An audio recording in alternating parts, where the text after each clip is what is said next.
Iyo ito.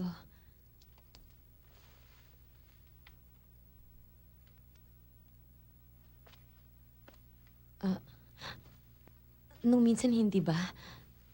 Kahit na hindi ako pwede nagpumilit ka. Noon may 2 buwan na.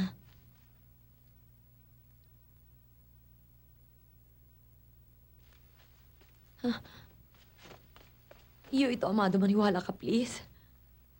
Okay lang. Kahit na hindi, mamahalin ko pa rin. I've always wanted a baby in the house. Di ba? Amado, huwag ka magsalita ng ganyan. Masakit. Masakit? Masakit? Alam mo bang ibig sabihin ng salitang yon? Yun ang naramdaman ko nung ayaw mo akong patawarin dahil kay Vita. Yun ang naramdaman ko nung palagi mo kasama si Rafael. At yun ang naramdaman ko nung kasama ko si Cynthia. Nung kailangan ko siyang pakawalan. Dahil walang mangyayari sa lahat ng ito. Yun ang ibig sabihin ng masakit. Nang tapusin namin ni Cynthia ang lahat.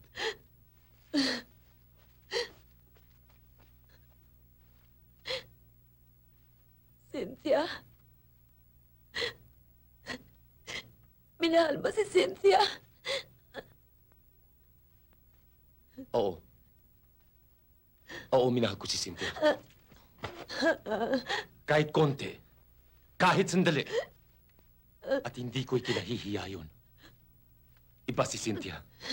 Wala ka sa kalingkingan niya. Wala kang minahal kundi ang sarili mo. Wala kang inisip kundi ang gusto mong makuha. You never fought for us. Only for yourself. Hindi kami ni Rafael. Nilaro ko lang siya. Oh, come on, Rebecca. At saka yung briefs. Naalala mo yung briefs? Yung nakita mo rito? Pinili ko lang yun. Amado, please. Ang sama mo talagang scriptwriter, Rebecca. Halatang nagsisinungaling ka.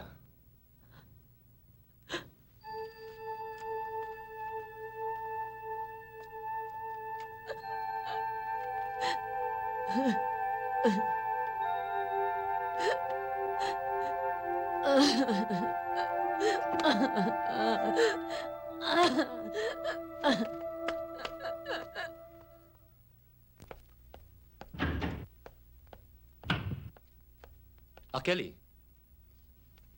Mabutit dumating ka. May good news si Rebecca para sa'yo. Buntis siya.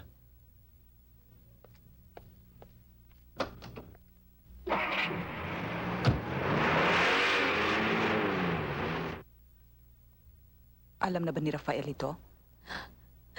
Kaya Amado to.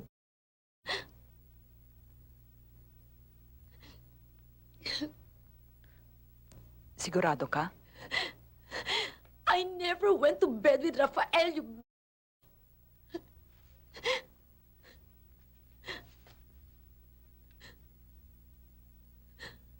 Ano ka ba naman, Kelly? Habang buhay ka lang ba magpapakaloka? Wala ka na bang gagawing matino?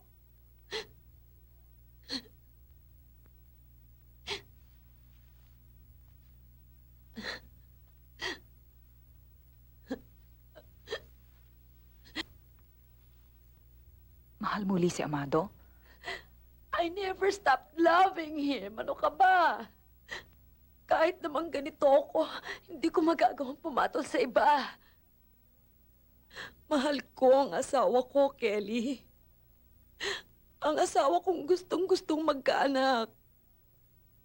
Pagkatapos, ngayong buntis ako, ayaw niyang maniwalang kanya ito. Oh, Kelly. Kelly, mahal na mahal ko si Amado. Paano ko siya mapapaniwalang nagsasabi ako ng totoo?